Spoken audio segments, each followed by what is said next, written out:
రాష్ట్ర ప్రజలంతా ఇప్పటికే చంద్రబాబు నాయుడు గారి నాయకత్వంలో సంక్రాంతి కల్లేదని మాట్లాడుతూ ఉన్నారు.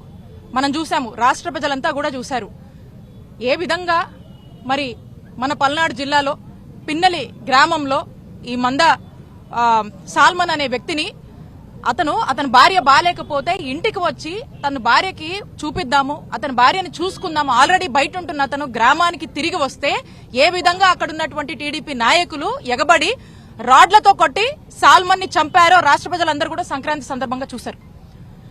మరి కొట్టం బిట్టాడుతూ కొన ప్రాణాల మీద ఉన్నటువంటి అతను మరి అతని బంధువులు అతని హాస్పిటల్కి తీసుకువెళ్తూ పోలీసులకు ఫోన్ చేస్తే ఏమన్నారు పోలీసులు ఏమన్నారు? ఎవడు రమ్మన్నాడు మిమ్మల్ని ఊర్లోకి, ఎందుకు వచ్చారు అని పోలీసులు మాట్లాడుతూ ఉన్నారు.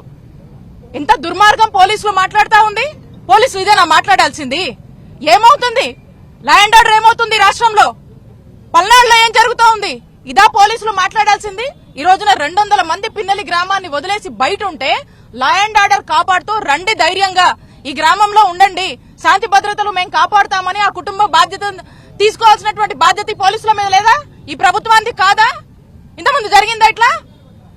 ఇలాంటి పరిస్థితుల్లో ఈ రోజు 200 మంది కుటుంబాలు బయట ఉంటే ఒక వ్యక్తి పండగ పూట భార్యకు బాలేదని చూసుకుందామని గ్రామానికి తిరిగి వస్తే పిన్నెలి గ్రామానికి రాకూడదా? పోలీసులు బెదిరిస్తారా? ఇంట్లో సొంత ఇంటికి రాకూడదా? సాల్మన్ అనే వ్యక్తి సొంత ఇంటికి వస్తే చంపుతారా? ఏమవుతుంది? ఏమనుకుంటున్నారు ఈ పోలీసులు? ఎల్లకాలం మీరే ఉంటారా? పైగా ఇతనికి గాయపడిన ఆల్రెడీ అతను కోమాల్లో ఉంటే పోలీసులు సాల్మన్ మీద కేసు కట్టారు. ఎంత దుర్మార్గం ఇది? డెమోక్రసీ ఉందా ఈ రాష్ట్రంలో? ఏమవుతుంది?